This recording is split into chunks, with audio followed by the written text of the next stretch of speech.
আসসালামু আলাইকুম। ওয়ালাইকুম আসসালাম রাহমাতুল্লাহ। হুজুর, আজকে জুম্মাইদে শয়তানের বিষয়ে কিছু আলোচনা করছিলেন, সেই বিষয়ে আমাদেরকে কিছু জানাবেন? তোমার ঘটনাটা শোনো, খেয়াল করো।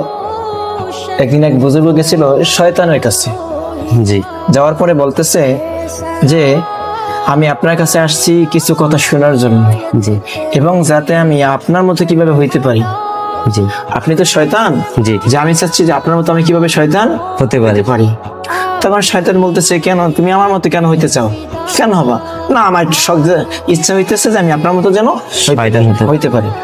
তখন শয়তান বলল, ঠিক আছে, তুমি কি করবা না? নামাজ পড়বা না, রোজা রাখবা না, হজ করবা না, যাকাত দেবা না, যত ভালো কাম আছে কিছুই তুমি করবা না, আর যতগুলো খারাপ কাম আছে সবগুলো কি করবা।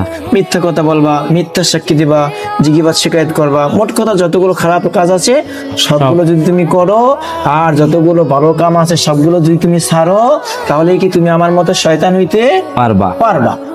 তখন ওই লোকটা বলল, হ্যাঁ আলহামদুলিল্লাহ, আমি জীবনেও কোনোদিন নামাজ ছাড়বো না, রোজা ছাড়বো না, হজ ছাড়বো না, যাকাত ছাড়বো না, জিয়াদ ছাড়বো না, যতগুলো ভালো কাম আছে আমি কোনোদিন একটাও ছাড়বো না। না, আর যতগুলো খারাপ কাজ আছে আমি জীবনে সেই কাজের কাছেও আর যাব না।